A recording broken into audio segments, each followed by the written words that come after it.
Star plus के popular serial ये रिश्ता क्या कहलाता है में अभीरा और अरमान पूरी कोशिश कर रहे हैं कि वो अपने प्रोफेशनल वर्क और पर्सनल लाइफ को अलग रख सके, स्पेशली रूही के केस में जहां पर अरमान रूही का केस लड़ रहा है। अभीरा जैसे ही अरमान की तरफ थोड़ी मेल्ट होने लगती है, वैसे ही रूही कुछ ऐसा करती है कि अभीरा को फिर से अपने और अरमान के रिश्ते को लेकर डाउट हो जाता है।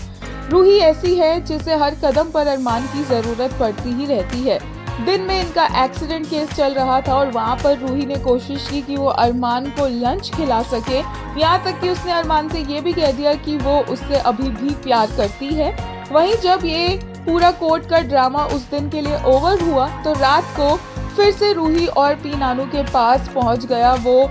जिसने उनका घर गिरवी रखा हुआ है, और वहीं पर अरमान को एक बार फिर से उनका सेवियर बनकर उनके घर जाना पड़ा और वहां से तो वो बच गए, लेकिन रूही की एंजाइटी यहाँ पर अरमान के सामने स्टार्ट हो गई। जबकि वो अपने घर में है, अपने ही नाना नानी के पास है, लेकिन फिर भी उसे अरमान के सहारे की जरूरत पड़ी और अरमान एज यूजुअल इस हालत में अब वो रूही को कैसे छोड़कर आ जाता। अब अरमान को जब देर हो जाती है घर पहुंचने में तो अभीरा को ये बात काफी ज्यादा परेशान करती है। अभीरा यहाँ पर अरमान को बैक टू बैक कॉल्स करती नजर आती है और अरमान क्योंकि बिजी है इसलिए फोन नहीं उठा पाता, और फिर अभीरा खुद को समझाती है कि वो ऐसे ही ओवर थिंक कर रही है, हो सकता है कि वो अपने केस के बारे में बात करने गया हो। फिर वो अपनी कंसर्न विद्या के साथ शेयर करती है और बताती है कि कैसे रूही उसके सामने जीती जागती हमेशा रहती है और हमेशा वो अरमान के इर्द गिर्द रहती है, तो वो कैसे अपनी लाइफ में आगे बढ़ने के बारे में सोचे, और अगर वो सोचती भी है तो वापस से 2 कदम पीछे चली जाती है जब रूही और अरमान को वो साथ में देखती है।